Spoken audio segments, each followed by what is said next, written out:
We've got quite a few people in chat already. Thank you for joining me today. This is a special episode of the Hellion ARTSHOW. I don't usually stream on Thursdays, but of course, I will make time always for the exalted Mike Barron. Hello, Mike. Welcome back to the channel. Hi. Thank you, Reedy. Today. Yeah, no problem at all. No problem. I'm so excited to talk about Nexus. Too bad Kelsey can't join us. He has like real life stuff to do. He's like a normal person, but he's busy. Unlike me. So unfortunately, he's not here. But we'll make a good time out of it. Anyways, we'll pimp his art. We'll show everybody how awesome his art is and how awesome his book will be. So welcome. Thank you all for joining me. Yeah. Let me say hi to chat. Hello, Billy Powermax again. Hail, what's up? Granda, hi. CJ, real life. I know, what's that? I don't have a real life either. He's like a normal person. He's the last person I would expect to be normal, but apparently he has a life and he's doing family stuff. Andy Gogo, hello. Some love for Mike Barron. Yes. Lots of love for Mike Barron in the chat. Hello, John. What's up? Fusebox for $5. Thank you for the super chat. Let me move my mic closer to me because I have a problem of not speaking into my mic. Still time to get the Outlaw Knights. Get on the Outlaw Knights bandwagon on Indiegogo. Pirate Space. You got to get it. There you go, everybody. Go check out Outlaw Knights on Indiegogo. And I remember you super chatting me yesterday as well. So thank you for another super chat. You didn't have to do that. Holy Hand Grenades, hello. Hello, everyone. And Job Styler, thank you for joining. And J Dread. So, first of all, the link to the campaign is in the description of the video, but I'm also going to post it right now in chat and pin it. And I'll pull it up to show everybody what this book is all about. But while I do that, I'm sure Mike Barron doesn't need an introduction, but for anybody who doesn't know, Mike, who are you? I've been writing comics all my life. I created Nexus and Badger. I wrote Punisher for Marvel, Flash for DC. And now I'm creating new characters. But of course, Nexus was the first comic I really had, published Steve Rude and I. And now, 45 years later, we're still working it. Dude has asked to do his own version of the book, and that's out right now, in fact, and it's selling for $1 at your local comic book store. It's not the way I would write it, but it's very interesting. It's quite compelling. Interesting. My story was specifically tailored to Kelsey, who joined me 2 years ago when Richard Meyer hired both of us to write a new Nexus graphic novel for him that was going to be serialized. But this came afterwards. And it's about the ultimate evil, something that has existed since before history, since before the Big Bang. Its age is unknown, but it's probably the oldest intelligence that ever existed. And it slumbered for billions of years until civilization appeared. And civilization is like a pox to it. It's like a pest. And it stirred this thing from its sleep, and it awoke to find and destroy every civilization there is. That's the premise of the book. Oh, amazing. Yeah, I do have the first few Nexus books, and I love the grand scale of the space opera setting, the grand scale of everything, and Kelsey's going to absolutely kill it with this, I can tell. His art is so good. Yeah, it's mind-blowing. It's like he was born to draw this. Oh man, let's scroll through this and see. So this is funding at the same time on it's on all 3 platforms. Oh wow. Wow, that's a lot to manage. I saw it on Kickstarter and Indiegogo. I didn't know you were also on Fund My. No, I saw it on Fund My Comic. Wow. Yeah. Oh, I can't imagine. It's so stressful to run 2 campaigns at once, but well, fortunately, I have a genius to run these for me, Chris Brawley, who's my manager and life coach, and he's going to pop up here any minute to start giving me tips to sit up straighter, smile, look at me. But Chris is a professional videographer, and that's why our videos are so outstanding. Oh yeah. Let me I'll play that in a second. I'd like to. You know what? Let me just go ahead and jump right into it. Let's play the cinematic trailer, then I'll scroll down so we can see some of Kelsey's art. Let's go. An ancient evil, billions of years old, wages war on the universe. Entire star systems are vanishing without a trace, leaving devastation in their wake. Nexus, the intergalactic guardian of lost souls, must stop the unnameable terror and its expanding scourge of destruction. The totality of everything in existence will collapse upon itself if he fails. With the fate of the cosmos in the balance, Nexus must confront his most dangerous adversary yet. Can he save creation from total and certain destruction, or will darkness reign supreme?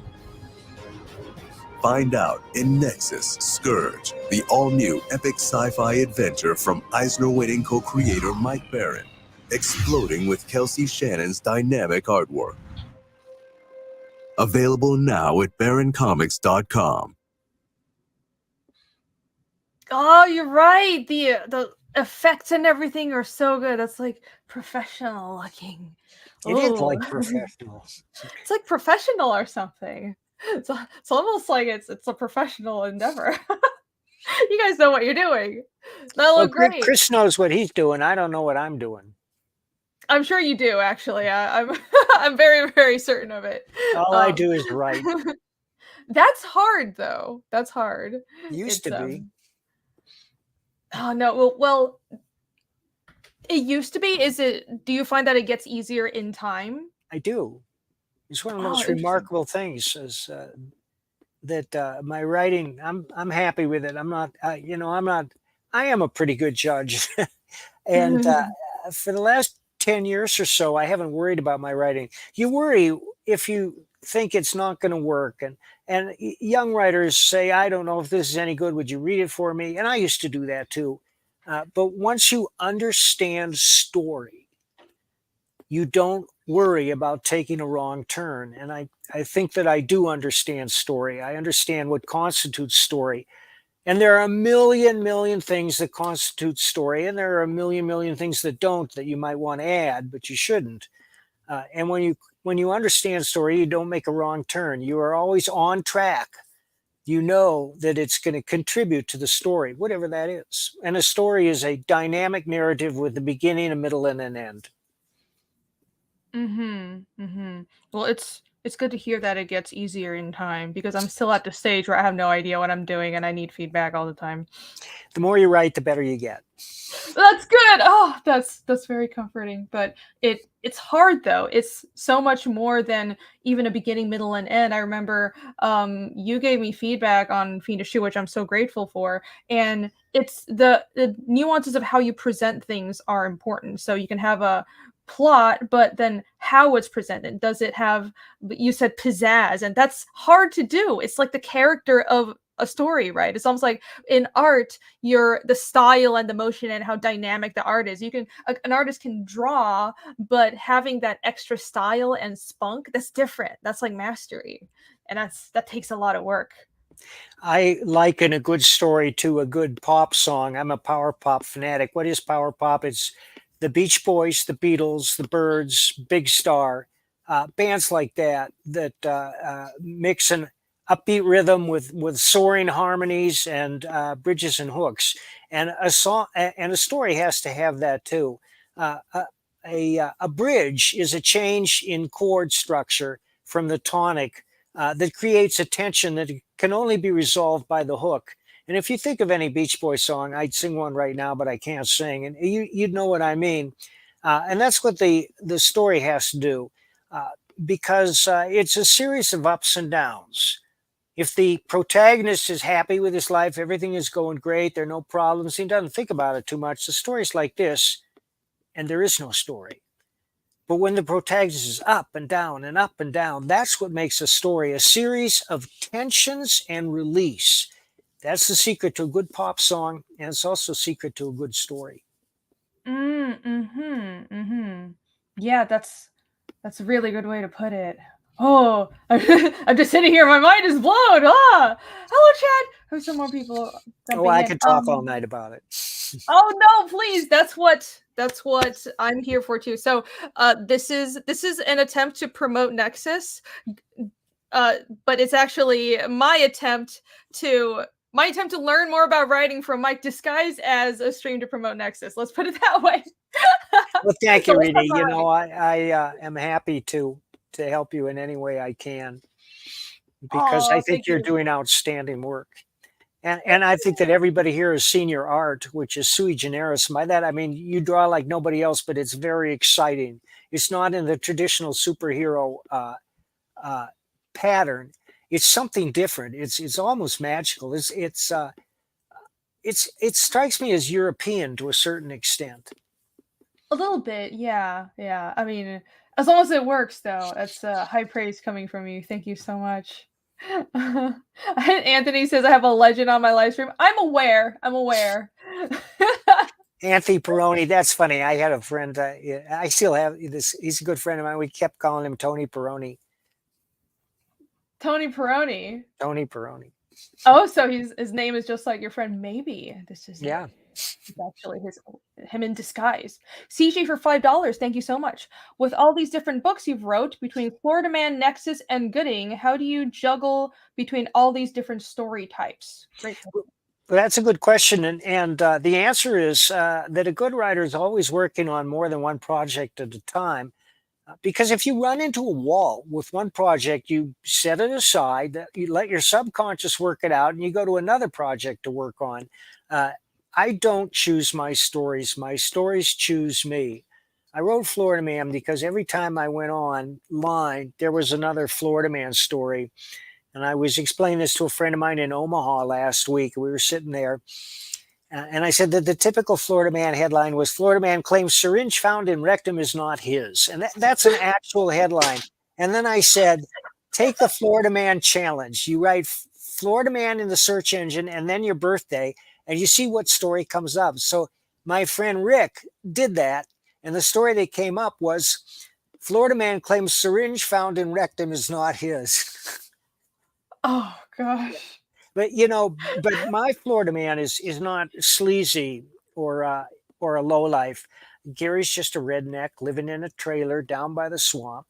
He likes to get high. He likes to get stoned. He's got a hair trigger temper. He's been in and out of trouble his whole life, but he's got a heart of gold, and he'd give you the shirt off his back. And that's the key to the character's success. And the story follows the same pattern, every story, as he goes from rags to riches to rags to riches to rags to riches. And there's that pattern again. So that's more what I suppose following up on CJ's question, do you have a preferred genre or not just genre, but a preferred character type that you notice you gravitate towards? No, I try not to do that.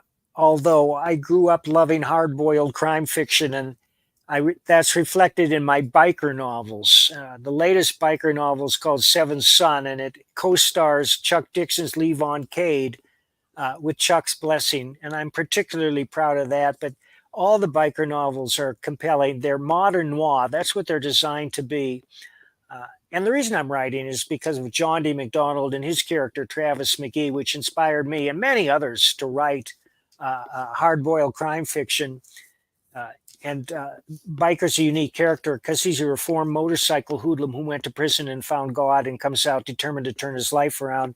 And that's kind of the echo in the background of every story. But before we get into that, I want to get back to Nexus. Years ago, dude said, what's the ultimate Nexus story? And without even thinking, I said, Nexus versus Galactus. But we can't use Galactus, so we created our own, whom I dubbed Gormondo. And Gormondo features prominently in Scourge, but Gormondo is not the bad guy. He plays an almost mystical part, which you'll see when you read the book. And I've used him once before in Monster Hunt 2, but in this book, I think he really comes into his own. And he's got a herald that he calls Gnosis, which is very similar to the Silver Surfer. But the way I characterize them and the words I put in their mouths make them unique to Nexus universe. Is that his herald right there? That kind of looks like Silver Surfer. Scroll down a minute. That little like. Oh, yes, that is. Down? Yeah. Keep going. Oh no, I was thinking there's the herald up by Gormondo's knee. Yeah. He was more prominently featured in the video. That's what I'm thinking of. And there are a couple close-up shots. And dude designed her to be distinctly different from the Marvel characters. Do we feel bad swiping a Marvel character? No, not at all. These are archetypes. They're open for everybody. And I think that once people read Scourge, they're going to say, yeah, Gormondo is the real deal. If only Galactus were written like this. Ooh, that's that sounds like a challenge, but I'm sure we will be convinced. So Gormondo is not the antagonist or No. villain, you said? No, I had to outdo myself because Nexus has confronted such a wide range of villains over the past 40 years. I wanted to create something that would outdo them all, something primordial, evil, almost supernatural, and I think I've succeeded. So is this a different force that seems to be encroaching on Nexus's ship, right? Yes, it's symbolic of the titular character Scourge. That's not his real name, of course, and we don't know if it's a he. He's sexless. He's evil. Oh, okay.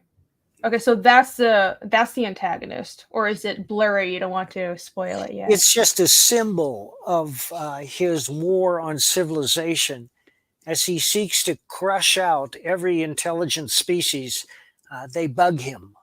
He can feel them, and he can't stand them. And this has always been the way after the Big Bang, because this thing existed before the Big Bang, before the universe was born. And once the universe was born and civilizations rose, he could feel them. And it was like a poison to him. And I keep using him, he, it, but it isn't it. And when he appears in Nexus time, he starts at the fringe of the galaxy.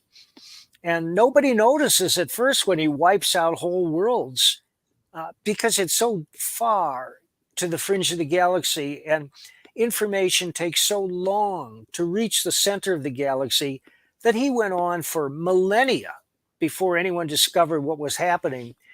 In my world, the only form of instant communication over interstellar distances is telepathy. If you have powerful telepaths, they can transmit information instantly from star to star. And that's the only way the information reached the center of the universe, which is Earth, at least for us, ahead of time, so to speak. Because had it been allowed to fester untouched for all this time, it would eventually have reached Earth and devoured it. But Ilum is far from the center, and Ilum is right in its path. In fact, it's coming up as one of the Scourge's next targets. Oh man, it's a little hard to top that level of threat. Space internet. People are saying space internet. It is stressful. That makes sense though, because it has to be something almost magical, which is what telepathy is. Anything else would be bound to the rules of physics and wouldn't be fast enough because of the distances in space. I like that. That's true. But, our own intelligence departments and those of other great nations have spent millions of dollars developing telepathy because if they can make it work, that's a huge advantage they have over others. I've heard all about that. I mean, they say it's conspiracy theory, but who knows? Who knows what our governments are up to? There's nothing too silly for our government not to waste money on it. Oh, yeah, definitely. Why not telepathy? Yep, tax season just happened. I'm well aware. I remember this well. Good job spending our money on useful stuff. Michael Rushbrook for $4.99. Thank you so much, Michael. A Hellion art show on a Thursday with Baron. Heck yeah. Yes, of course. I'm going to be streaming my face off for the rest of the week. I've got streams like every day, but it's going to be great. I'm excited. Got a lot of good stuff coming up. And was super excited to stream, so glad to be here.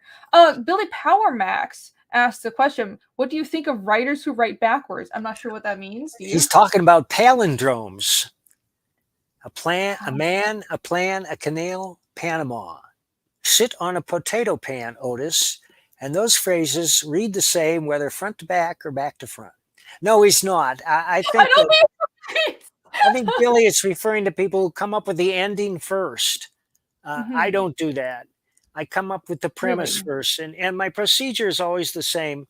I carry a tablet and a pen with me at all times, and I urge everyone to do this, especially writers and artists. When I get an idea for a story, and it could just be, Mike, write something that's noir. Write a crime story set in the '60s, and I'll start gathering information. It'll be anything. It'll be the way people talk. It could be a name. It could be an instrument, a famous musician. And at a certain point, I reach what I call a critical mass when all the notes I've made take on the loose outline of a plot. And at that point, I write the outline. And the outline has two purposes. The first is to guide me, and the second is to excite others. I write that outline with other readers in mind. I want to be able to hand that outline to anyone and have them read it and say, hell yeah, now where's the book? But for those who do write outlines, you know that at some point you're going to veer away from the outline inevitably. And every writer worth his salt knows this, that if you create a compelling character, at some point the character turns around and tells you what he's going to do next. Mhm. How long do you find it takes until that happens personally? Well, I just completed a massive project for the Rippaverse. Massive for me. It's a 72-page graphic novel. And I worked on it for about 3 weeks. And I didn't work on it constantly, obviously, because you have to let the subconscious work. And the key to a good story is resonance. And by that, I mean Chekhov's law. If you see a gun on the wall in the first act, it has to be used by the third act, or you shouldn't put it there. That's a capsule description, and it's not really very complete. But by resonance, I mean there are recurring themes in the story, and there are objects that appear early on. You may not know their purpose. You may wonder why they're there. But when the denouement comes, they show why they're there, that they are essential to the completion of the story. The perfect ending should come as both a complete surprise and, in retrospect, inevitable. And the example I always point to is the ending of the original Planet of the Apes, when Charlton Heston and his babe are going up the beach and they see the Statue of Liberty buried in the sand, and he says, "It's Earth!" Of course it was Earth, and we should have all realized it earlier, but they led us astray with good storytelling so that we all thought that he was on a different planet that was peopled by apes. Mhm. How would how how do you get to that point? Just keep on writing and revising until you can have the characters take over so much the readers don't notice, Well, no, don't see things I coming. often find myself adding characters early on because the plot requires them at that point. So I create a new character and I think about their relationship to the protagonist and what the character does and what it means and how to make him or her interesting. Because part of my method is I don't want any boring parts. I don't want a wasted word or wasted picture in anything I write. Everything I do has to contribute to the story, which means it has to entertain. That's the most important rule I have is my job is to entertain, and I never lose sight of that fact. And the other thing to keep in mind is what happens next. That's the most important question in fiction, because if the reader doesn't care, he's not going to turn the page. Well, how do you make him care? There are an infinite number of ways. But the first three that come to mind are, number one, you have a character who's so fascinating that readers find him or her irresistible. And to me, Sherlock Holmes is the archetype, probably the most widely recognized fictional character in the world. Number two is a fascinating, irresistible situation like Jurassic Park. And number three is a seductive narrative voice, which works much better in prose than it does in graphic novels, but you can do it in a graphic novel. Alan Moore had a seductive narrative voice, and Neil Gaiman does, Chuck Dixon does to a certain extent. But when I think of books, We think of show-off writers like Michael Chabon. If you read Michael Chabon, who wrote The Amazing Adventures of Cavalier and Clay, you have to have a dictionary at your elbow because you're going to be learning new words on every page. Or at the other end of the spectrum is James Ellroy, who wrote L.A. Confidential, among many other great modern noirs. And Ellroy is inimitable. You can't write like Ellroy does. He learned to write by reading scandal rags of the 60s and 70s, these lurid newspapers about the stars' scandals that often used alliteration in their headlines. And a lot of his writing is alliteration. He also writes like a machine gun in short sentences. Max entered the bar. She saw Bill at the bar. He drew his revolver and walked up behind Max. He raised the revolver and shot Max through the head. He walked out of the bar while people gaped. It's bang, bang, bang, bang, bang. Sometimes it works, sometimes it doesn't. I don't think it's worked for the last 10 years, but before that, he wrote some brilliant books. Yeah, that's a interesting narrative style. I would imagine it would that can influence the feeling of the story, though. I imagine what in comics, what the art is trying to do is that narrative style in prose. That's the job of the artist, to bring the equivalent of that type of immersion out through the visual medium when it's writing for comics. Yeah. Yeah. So, and if people want to know who's the master of this, I would say Carl Barks, and that everybody who loves comics should read Uncle Scrooge and Donald Duck comics written and drawn by Carl Barks, because he was the master. He never wasted a word or a picture. Everything contributes to the story. And his characterizations of these ducks is vast and deep. It's very complex. It's not like the idiots they show you in the cartoons. Oh, I remember I never read the comics. The cartoons were so great, though. But they are great. I love them. And a mad Donald Duck going wah, wah, wah, wah, wah. That's a funny image, and I've used it many times to bug my friends. But that's not the comics. I mean, the comics are something else, and that's why Carl Barks endures. And most of his work is available in various hardbound editions. I can't recommend him too highly. Anybody who wants to do comics should study Carl Barks. All right, I will. I don't think I've read anything by him, but I'll send you something. I got a lot. Oh, thank you. You don't have to, but thank you. I want to keep asking about world building, but we should take a look at the campaign first, and then I'll go back to all my million and one questions that I want to ask. Yeah. Especially because Nexus, I'm sure you've had, I mean, I've seen it, you had to do a lot of world building, so I like to talk about that. But first, I have the Indiegogo pulled up. So again, this campaign is on Indiegogo, Kickstarter, and Fund My Comic. If you go to the link that's pinned in the chat, that link will take you to Mike's website, and all the other separate campaigns are linked there. Are the stretch goals here universal, or is that a total across all campaigns? Oh no, this is unique to NEXUS SCOURGE. They are, except for Indiegogo.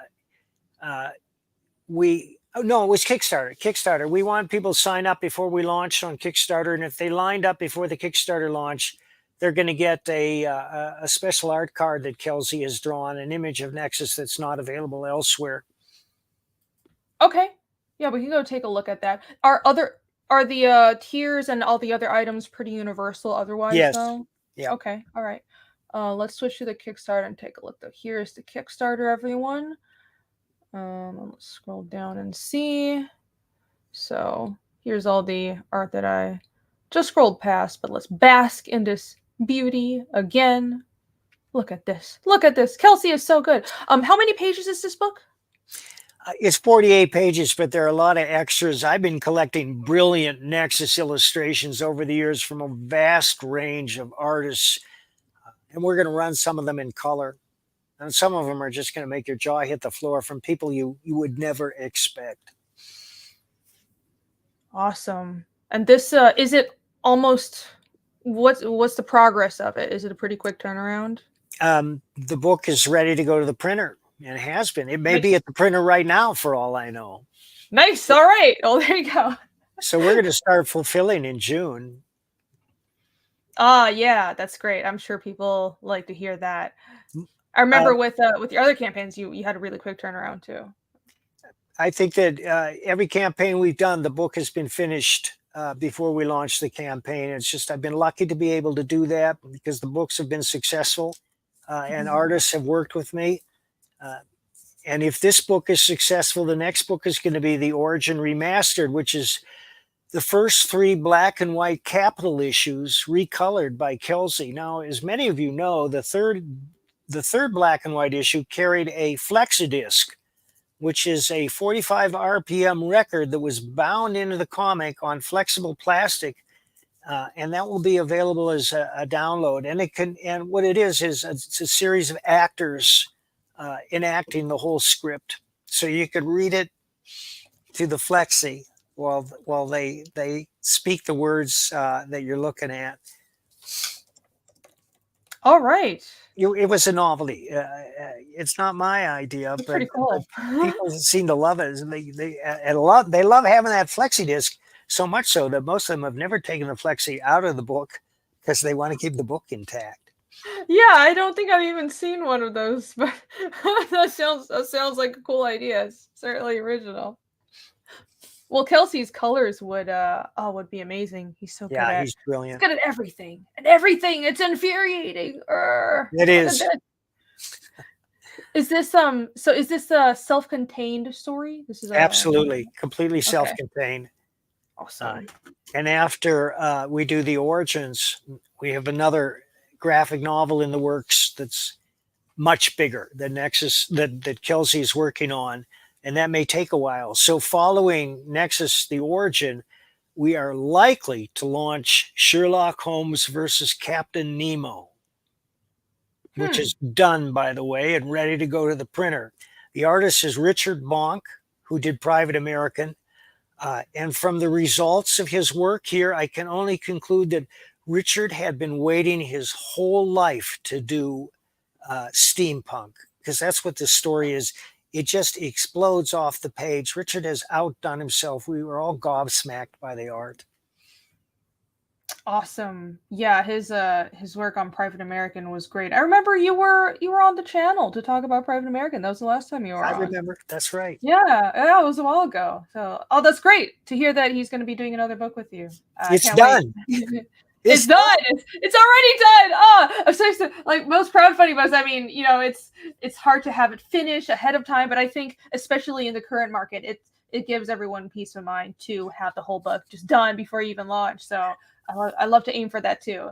I like really to great. keep Richard working. He's working on another book that I wrote that's a secret project that I cannot yet announce. But it's not. It's something that somebody hired me to write, and somebody's become a good friend, and it's not Chris. So it's outside the Brawley Image Group, who publishes all my books. Chris won't be promoting it, but the guy who will be promoting it is pretty savvy about promotion. Nice. That's good. How many books are you working on at like now? 1, 2, 3. I would say about 4, probably. I'm just, and there may be others that I have forgotten for the moment, but 2 of them are novels. In fact, I just finished the first draft of one today, which I'm co-writing with Blaine Pardo, my partner Blaine Pardo. We already have a contract for that, and it's called Tenure, and it's about a history professor in Portland who uses the wrong pronoun. And Oh no! Yes, It's the end of the. And it snowballs from there. The other one, I don't want to give this one away yet because it's going to be explosive. The other novel is explosive, and I just started writing it. I'm also revising the next Private American, which is in the works. Thin Blue Line 2 is finished, and we're waiting to see where we can slot that into the pipeline, because it looks like the rest of the year is taken up with SCOURGE, NEXUS Origin, and then either Triplets, which is the new Kelsey Shannon graphic novel that he's illustrating, Nexus, or Sherlock Holmes versus Captain Nemo. I have a feeling it's going to be Sherlock Holmes, and we are stoked about that because, as I said, it's done, and it snaps and crackles on every page. People who love Sherlock Holmes are going to love this. Mm-hmm. I love Sherlock Holmes. I've loved him all my life. And, you Oh, know, so yeah, many yeah. people do. Kareem Abdul-Jabbar has written 3 Mycroft Holmes graphic novels. Mycroft, of course, is Sherlock's smarter older brother. Minecraft? Mycroft. Oh. He appears in a few movies. Okay. I don't think I'm that familiar. I don't think I've seen any of the movies. I've heard a lot of mystery stuff, but not enough Sherlock Holmes. Well, Thank you. I'll make you some recommendations Okay. when we get offline there, because some of the movies are delightful. They're highly entertaining. You'd love them. You know, Wonderful. Benedict Cumberbatch did a series for BBC in which they brought Sherlock into the 21st century, and I think it's just brilliant. Oh yeah, I do remember that. I thought that was pretty good. I only watched the beginning though, but it's Benedict Cumberbatch. Yeah, it gets better. And then there was a guy named Jeremy Brett who years ago did a series for BBC, and he was the best Sherlock Holmes ever on camera, I think. And of course, Basil Rathbone. Okay, I'll check that out. Well, I'm sure you have all your projects on your website, right? I have it'll all the be books there. that Baron Comics is promoting are on my website. That includes both Florida Man, Private American, Thin Blue Line, Bronze Star, and yes, Pat is hard at work on the Bronze Star #2, which is written. I forgot about that. And people who like the first one are going to go crazy over this one. Awesome. You say so productive. How do you do it? I don't know how I do it, and people say, "Well, how do you do it?" And it doesn't seem to me that I'm that productive, really. I have a friend named Peter Brandvold, who's probably the most popular Western writer in the world right now, and Peter publishes 6 novels a year, at least. That's insane. I know it is. Okay. Has to be more than Stephen King. Well, yeah, but Peter gets up. He lives in the country. He has no distractions. He gets up every day and he writes 3,000 words by noon. Now, Blaine Pardo, with whom I'm co-writing this novel, he gets up every day and he writes 6,000 words. And Blaine, it was like writing this novel with him was like playing tennis with John McEnroe or someone, because he was so fast. He says, "All right, here's my 3 new chapters. It's your turn now." I have never written a novel so fast as I have with Blaine. Man. And Kevin J. Anderson, who writes the Dune novels, he publishes at least 500,000 words a year, but he doesn't actually type. He narrates everything into a recorder and hires somebody to transcribe it, and then he edits that. So that's how he's so productive. And also because he's got a ferocious work ethic. Kevin loves to hike. He's hiking right now, and every time he hikes, he narrates his next book. So he's just like recording and hiking. That sounds like, I mean, he would have to be able to hold so much information just in his head, though, because he just have to be able to just write it through narration without looking at an outline or anything. Like, that's mastery. Well, I think he makes notes beforehand, but he doesn't write. Well, he might write an outline, but the actual body of the novel comes right out of his mouth, you know. But I have a theory that it also affects his point of view. I think that writing a novel that way leads to an omniscient point of view, and by which I mean that that the point of view, the narrator in any given chapter will jump from person to person, and Kevin can get away with that. Great novelists do that all the time. Tolstoy, Dostoevsky, they jump from speaker to speaker within the scope of a single chapter. I don't do that. Every one of my chapters is told from a specific point of view. I met a writer years ago, and she told me, whoever wants something the most owns the point of view. Interesting. That's an interesting definition. Whoever wants something the most. Well, so it's whichever character is driving the scene That's for right. every scene or in That- every chapter, right? right. That makes complete sense. Yeah, yeah. It's just like what which character is the protagonist? It's the person that's driving the story forward. For the most part, but in Biker, I frequently switch points of view to the bad guy, so that we Hmm. can get inside his head and see what he's doing. Because it's a change for me. It puts me in a fresh thinking. Then I got to get into this guy's point of view and narrate it from where he stands. And it's the writer's job to imagine every point of view. That's very important, and all great writers understand this.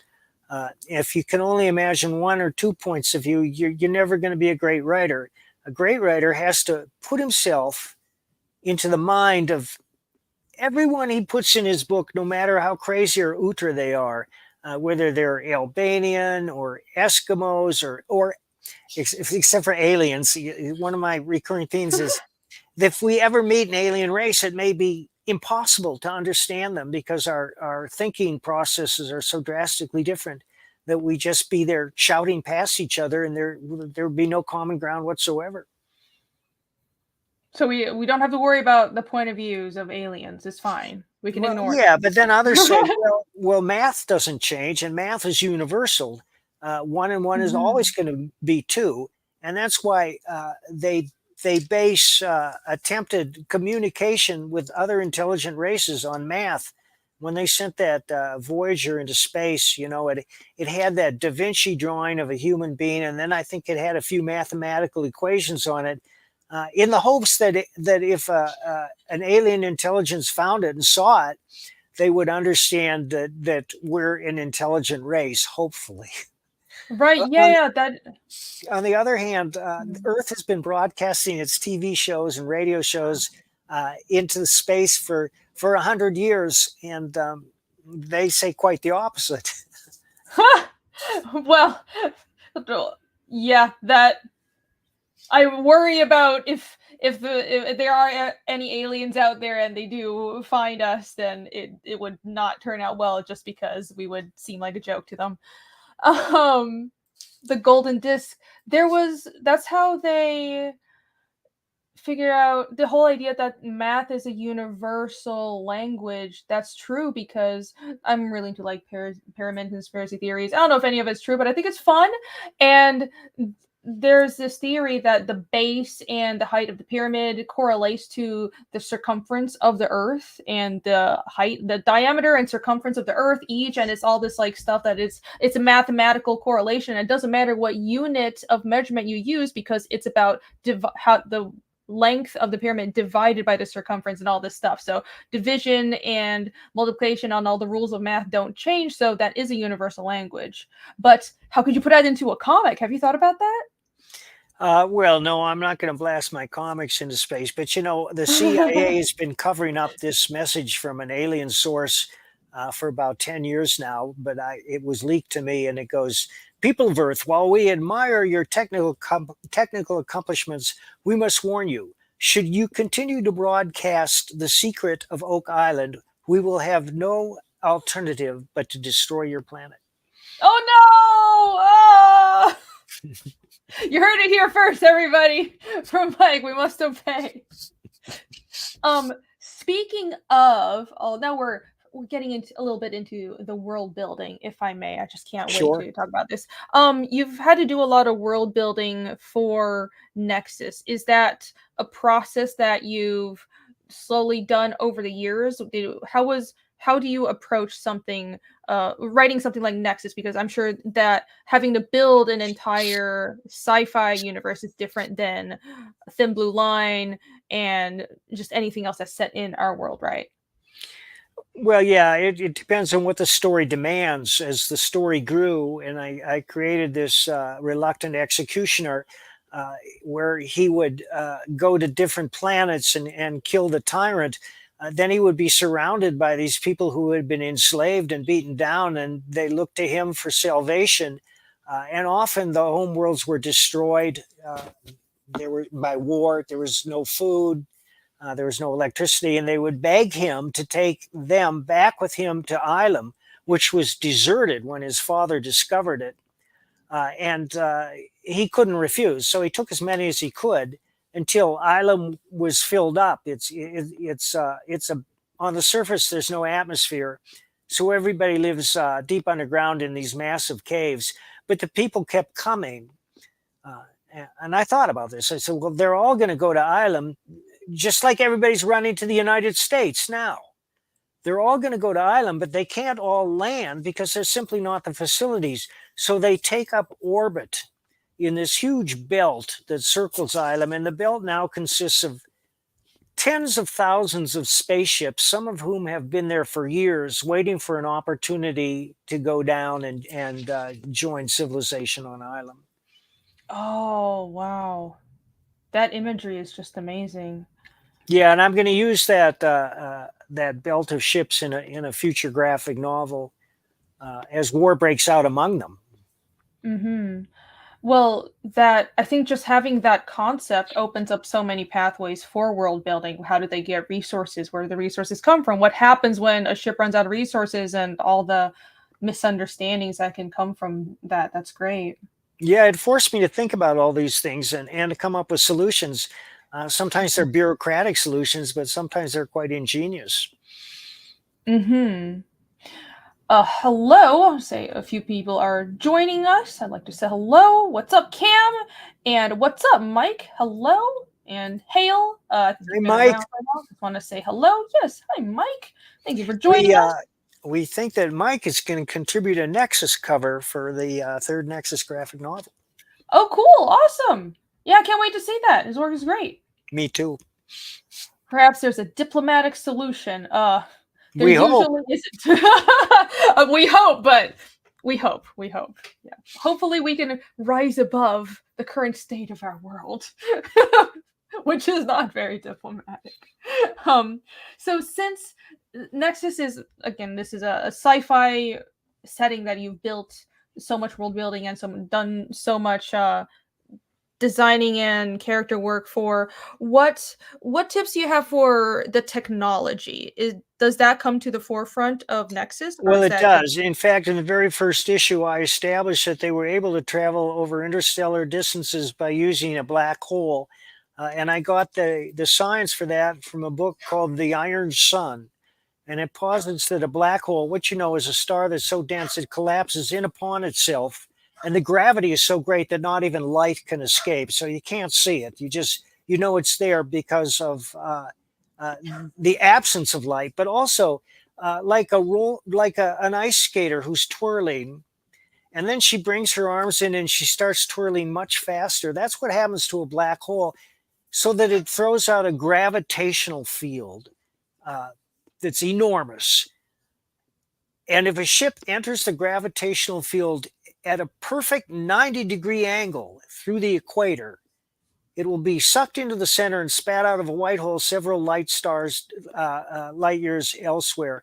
But if it comes in at any other angle, it'll immediately be crushed and thrust into the mass of the black hole that exists at the core. Mm-hmm. So it has to be perfect. I hadn't heard of that theory before. That sounds very risky. Yeah, it's a book called The Iron Sun. It's a factual book. It's a science, but it's been a lot of people have explained the same theory, and that's one way that you could accomplish interstellar travel in our lifetime. A lot of science fiction novels have people traveling interstellar distances, but it takes centuries. And so they have the crew go into suspended animation to be woken later when they arrive. You can see that in Alien, the movie Alien. Mm-hmm. They're all in suspended animation until this automatic sensor sends them a warning. Beep, beep, beep. We have a distress signal from this planet over here. So they all wake up and they go down, and that's when their troubles begin. Mm-hmm. Right. Yeah, that makes sense. The distances would take far too long. What is a white hole? That's theoretical, isn't it? Have they discovered? It is. Okay. I'll have to do a little research on that because I haven't looked at that science in a long time. But it may be that they have already discovered white holes. I'll look into it. Mm-hmm. Yeah, the science stuff is super interesting. I mean, science fiction is. I felt science fiction seems hard to write because of all the technology. You can't. It's fantasy, but with technology, and half your brain is not just the plot and the characters. You have to tie in the technology. So there's real research that goes into science fiction that you don't necessarily have to do with fantasy. Not that fantasy is easier, but I'm very impressed by people who can manage sci-fi works. Well, that's why they talk about hard science fiction writers like Larry Niven, who created Ringworld, which is a brilliant achievement, and Robert Heinlein to a certain degree, and certainly Arthur C. Clarke. I mean, they thought about the physics of all this and made sure it worked, at least in their heads, theoretically. Yeah, and I bet even I remember when what was it? Was it not Intergalactic, Interstellar came out. I loved the movie, but everybody who actually understood the science was like, this isn't accurate. This isn't how black holes actually work. And I'm like, I'm sure it isn't, but it was entertaining. And Yeah, I love that people, movie. And we'll never know. I mean, because we haven't really tried it. yeah. I mean, we're not, hopefully none of us are flying into a black hole. And if we do, we're not going to survive. So it's a good story. It was a good movie. I liked it. All right, let's get back to the campaigns. I've been scrolling up and down on these campaigns. Look at this art. Oh my gosh, the motion. I could feel the motion and all the light. Oh, Kelsey is a master. I love this. He's doing everything right. The colors as well. This. I guess he is. Look at that. I wonder what's going on there. So the campaigns, all of these those caricatures are great. Everything on the campaign, all three are fairly consistent, but this looks like it's the trading card, right? That's for Kickstarter? No, that's not the trading card. That's just a drawing Kelsey did, but Kelsey did do the trading card. Okay, is the trading card on there? I don't think so. Oh, okay. No, I don't think it's been revealed yet. Oh, that's a pity. That would be nice to see. That's Head World, and that's another factor of Nexus World is in the early issues he discovered a slaver who captured intelligent beings and decapitated them and kept the heads alive and hooked them up in sequence because he had discovered that a disembodied head, if it was kept alive, magnified its telepathic abilities 1,000-fold, and he used that. But Nexus freed the heads, and so they created their own world, Head World, and they also were able to clone themselves from pieces of hair so that when they're tired of just floating around as heads, they grew their own bodies, and they would attach the heads to the bodies and do whatever they wanted. But when they did that, they didn't have the telepathic abilities they did when they separated. That is just completely insane. Oh my god, it's a gigantic head that things can live inside. This is great. I know. Oh my gosh. This is why I love sci-fi. It's Head World. Oh man. What is the story behind the inception of this idea? Like, how do you come up with these ideas? Is it just you have that talent for these ideas just come to you of, oh, I could do this crazy thing. I could have a giant head in space that other people fly ships into and live in. Yeah, that one just came out of the blue when I was writing Nexus, and I wanted to give him a different kind of antagonist. So I created this fiendish alien who went around capturing people and decapitating them so he could use their heads like a series of batteries and force them to do his bidding. And they're telekinetic too, so they can move things around. And now in Nexus Universe, Head World is the most powerful world there is because they have 10,000 heads that can plug in and work in concert, and they have enough power there to shove worlds around. Oh, that's amazing. Are the orbiting ships worshippers? Yeah, what are those? Many of them are just pilgrims who are desperate to escape their home circumstances. There are some that are military. There are some that are religious. In fact, we have dueling religious factions on Ilum. One is called the Elvonics. They believe in Elvon, E-L-V-O-N. They worship Elvon, and they're in a furious battle with another sect that I forget. I'd have to go back and dig up those issues. And Nexus was constantly intervening between the two and saying, "Cool it, you guys. If you start fighting again, I'm going to kick you out." Yeah, I remember that in the issue that I have. That was the one where they were fighting. That's very realistic, because you would think when you have a bunch of people from different backgrounds coming together, that's going to be a problem. So, man, I just love the world building, how everything feels. It's an alien world, but everything feels believable because how people act. That's so cool. I don't know about that. No, I don't know if I'm ready for that. It wouldn't work. It's a different world, but Well, no, Nexus will cross over with anyone. He's crossed over with Sherlock Holmes. He crossed over with Magnus Robot Fighter. Yeah, it's in a recent one of our last Dark Horse books. If I can find it's it, crazy. I'll send it to you. Oh, that's so cool. All right, time to get crazy. Let's go. I'm sending my characters to space. Why not? They're already in space. We're all in space. They are, yes, technically. Technically, we are all traveling on spaceships through space. Technically speaking, those characters are so amazing. Let's see. So, do you have overall project plan question for Nexus? Is this a series that you plan to write until you feel like your ideas are exhausted? Is there an end point for this? There is no end IP. point.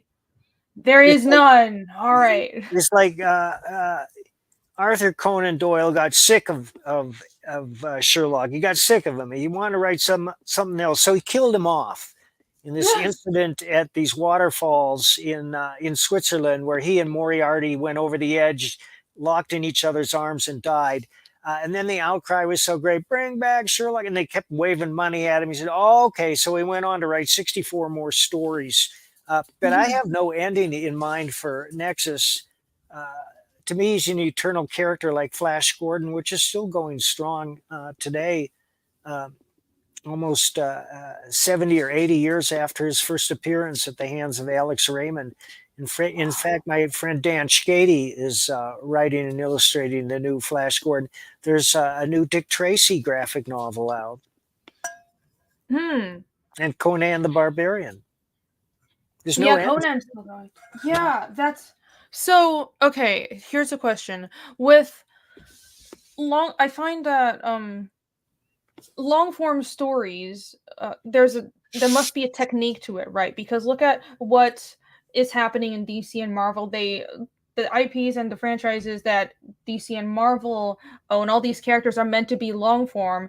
There's no end to the story, but a lot of them have been changed in ways that essentially more or less turn a lot of the old fans off, and that continuity is almost broken, right? They broke the character. And how would you build a character and a world and a whole IP that could be carried on long term with no end in a successful way and avoid the pitfalls that, say, a lot of these modern companies have fallen into? Well, I think I've done it. You know, if you look at Nexus, we've been going strong for 42 years. And I have a lot more stories in my head, and I try to make each new story better than the last. So as long as I'm kicking, there's going to be new Nexus. Now, and also, Dude and I own the character. I don't know what's going to happen after we pass on. Perhaps Steve's wife will license it out. It seems dubious, but it could happen. But I try not to think about that, you know, because I feel like my career is just getting started. Oh man, really? Yeah. Well, you've been doing this for like 40 years, you said. I know, it's just getting started. Oh no. Not consistently. There was about 10 years there where I couldn't get any work whatsoever, and I had to take a job as a janitor. That's crazy. I know. When did that happen? It was in the 90s. Oh wow. Up through the early 2000s. Was that the era was that just because comics weren't doing well? No, it was because I was not offered any work. I asked for work. I was trying to be polite, but You know, what happens in comics is like any branch of showbiz, the new producer comes in, or the new chairman of the board, and the first thing he does is kill off everybody's previous projects. And we had that happen to us. We had a deal with some animation studio to do Nexus, but then they changed hands, and the new guy came in and he says, no, all these projects are dead. I'm bringing in my own people, and they're going to bring in new projects. And other than that, I don't know. You know, but it happened, and it was a long time ago, and I've never been busier in my life. Good. Yeah, that's great. All thanks to crowdfunding, I suppose. Well, partially. I mean, I've been fortunate enough to hook up with people like Eric July and this my unnamed benefactor who hired me to write this new graphic novel that Richard Bonk is currently illustrating. And believe me, when that is ready to come out, everybody will hear about it. All right. Is there a time frame? When will we be finding out more about that? It might be this year. Hopefully it's this year. All right. So you've only got about like 20 projects coming out for the rest of this year. So everybody make sure you're following Mike so you don't miss any. But they're bigger. They're bigger than what I used to put out. I mean, the only 24-page stories I write these days are usually commissions for other people. I just wrote an issue of Calico for Harold German. Harold's a good friend of mine. Calico is the animal avenger. He's the punisher for animals. If you mistreat an animal in New York, Calico is going to find you and make you regret it if you live. Well, Calico, I assume, is very busy then. He is. Because it's New York. Yeah. Oh dear. What is, do you have a preferred length of story for per issue?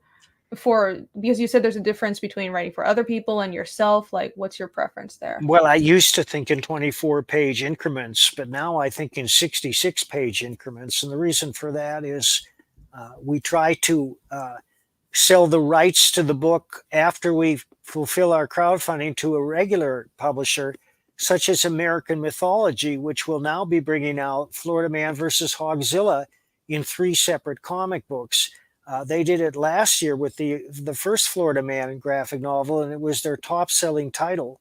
And I expect they're going to repeat that. Thin Blue Line is in comic shops right now. It was published by Antarctic. Yeah, that is right. Thin Blue Line. And Private American, I think we're going to go with American Mythology for that too. And that's going to be broken up into 3 comics. And likewise, Bronze Star. Bronze Star will be broken up into 2 comics.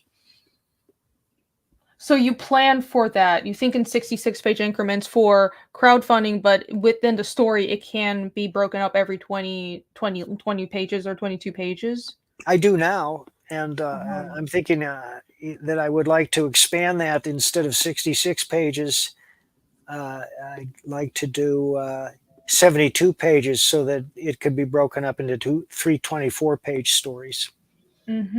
All right. Is there... I feel like I've already asked this you said you don't have a preference for what type of character and what type of story, but where do you find your source of, this is like a very hoity-toity, I know, generalized question. Where do you ever have creative block? There you go.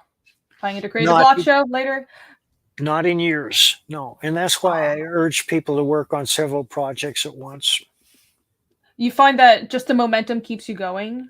Well, also, I think that I have a different approach to storytelling now. It's not that different, but I think about things. And when I don't know what's going to happen next, I don't force it.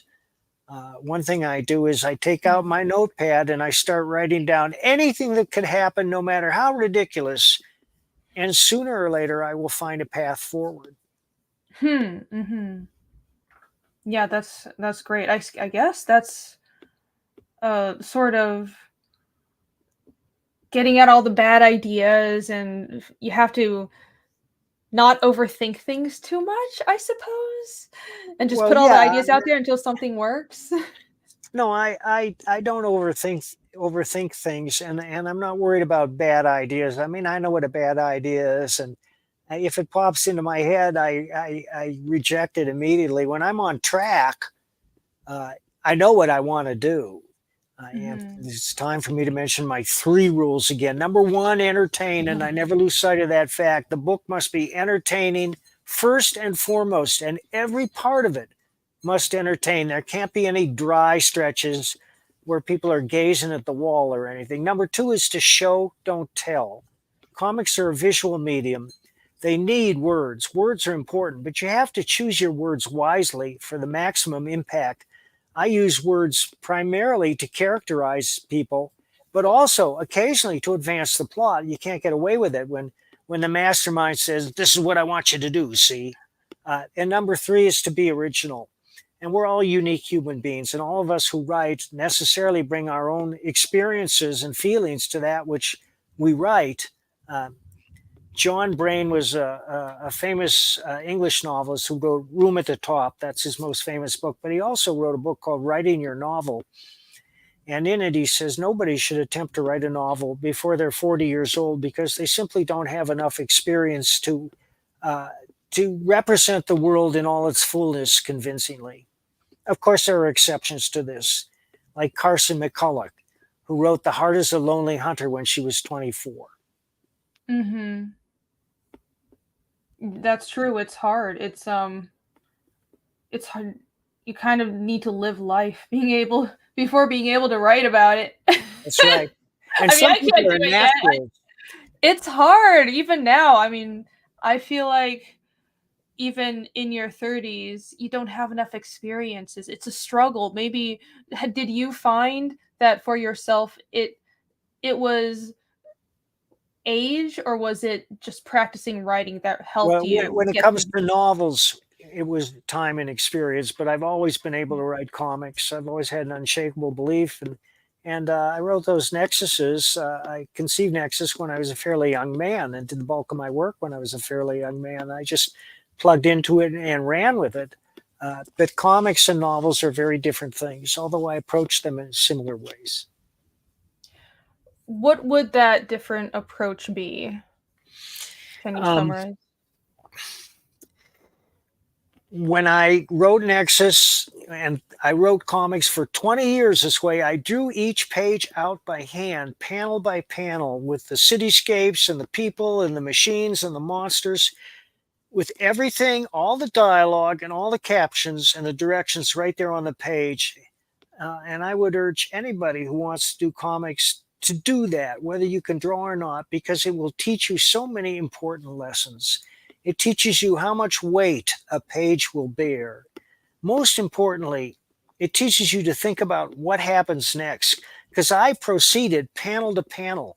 I didn't know what was going to happen, although in the back of my head, I had the classic dramatic structure in place. I knew that it involved a series of tensions and release, culminating in the victory of the good guy. But in the nitty-gritty of the here and now, I would think, what happens in this next panel? What happens? And I would surprise myself. And I think that every writer has to surprise himself before he can surprise others. So I did that slowly to a certain extent, but I was able to write 10 to 12 pages a day. So I could turn out a couple 24-page scripts in a week, which I did. I mean, I was writing like crazy at one point, and it was not all good. I mean, I've learned a lot, but I'm very proud mostly of the NEXUS material and my own characters, including the Badger. I think that I clicked more often than not with those characters, and I gladly return to them. Yeah, that's a very fast rate. Man, but maybe that just comes with talent and experience.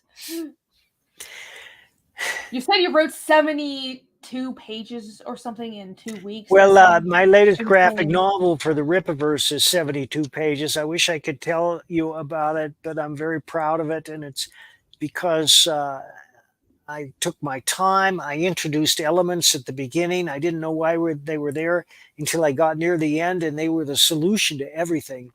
So it's one of those stories that clicks and pops on every page, which is what I try to do. Amazing. Well, I can't wait for that book as well as Nexus Scourge. I guess one more question. Let's see if I can phrase this correctly. If you were to sum up, because I'm really big into like story theme, and that's what I'm trying to hammer in, with Fiendish and everything. And what's you've pitched what Nexus is about, what Nexus Scourge is about. What is the theme behind Nexus as a character and behind this entire series of stories? Well, it's not so much as a theme, but as a rule, the reader wants to see justice done. The reader does not want to see evil rewarded and good punished. John Gardner wrote a book called On Moral Fiction, in which he argues that very point. Now, there are exceptions to that. There are books about vile men. I think of Cormac McCarthy, among others, or Pete Dexter, who wrote a book called Paris Trout. That's just the most vile racist you ever encountered. And they're compelling reading because of the seductive narrative voice. But for the most part, we want to see good rewarded and evil punished. And I think that that lurks in the back of my mind. And I think that's a template for most superheroes, because the superhero exists to right wrongs. Mm-hmm. So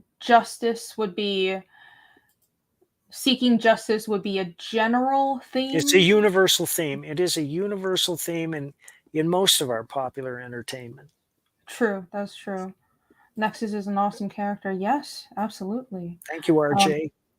Yeah, everyone, remember that this is available on 3 platforms: Indiegogo, Fund My Comic, and Kickstarter. I've been pulling all of these up in turn, but you can find all the links to all of these campaigns on the link that I pinned in the chat, everybody. That's just MikeBaron.com, Mike's website. So all the links are there. BaronComics.com.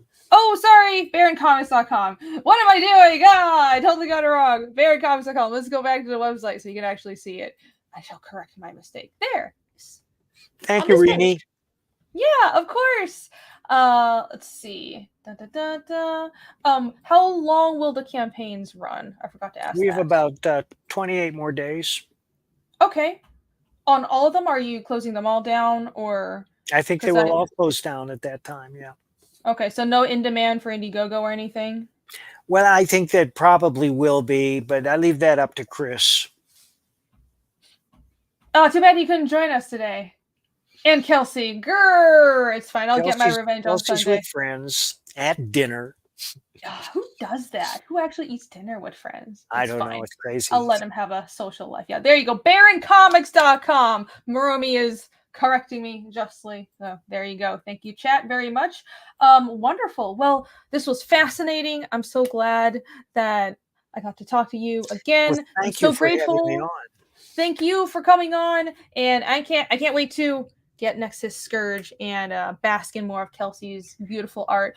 I'm gonna roll into the closeout, or close the stream out. Bleh, I can't talk. With the trailer again, because this trailer is awesome. So I'm going to play that, and then that'll be it. Oh, I guess before, where can everybody find you? At BaronComics.com, of course. On Facebook, I'm Michael A. Baron, or the Comics and Novels of Mike Baron. On Twitter, I'm at Bloody Red Baron. I have a Substack column, Mike Baron, Substack.com. And I have a website called bloodyredbaron.com. Oh, right. That's your other website. I think that's what I was getting mixed up with. I was like, it has to be your name. But no, this one is different. Baron Comics. Wait, they're both your name. I'm confused. I'm very bad at this. Oh no. I'm still not a professional at doing this, guys. I don't know what I'm doing. Mike asked, everybody's been asking to get Mike on Creative Block. We streamed too late. So by the way, Creative Block is right after this, and it's on my channel. So I'm gonna hop off, and in like 30 minutes, we're gonna be streaming Creative Block. But yeah, we have a show where me and some of the other guys, Phil and Narwhal, we talk about storytelling, but it's late. Maybe we'll do an early show sometime. We'd love to have you on. I'm sure. Thank you. I'd love to be on. That would be great. That would be great. But yes, creative block after this, everybody. So stay tuned for that. All right. I will play the trailer and that'll be it. Thanks again for coming on, Mike. My pleasure. Great. Yeah. All right. Here we go. Da-da-da. An ancient evil, billions of years old, wages war on the universe. Entire star systems are vanishing without a trace, leaving devastation in their wake. Nexus, the intergalactic guardian of lost souls, must stop the unnameable terror and its expanding scourge of destruction. The totality of everything in existence will collapse upon itself if he fails. With the fate of the cosmos in the balance, Nexus must confront his most dangerous adversary yet. Can he save creation from total and certain destruction, or will darkness reign supreme? Find out in Nexus Scourge, the all-new epic sci-fi adventure from Eisner-winning co-creator Mike Baron, exploding with Kelsey Shannon's dynamic artwork. Available now at baroncomics.com.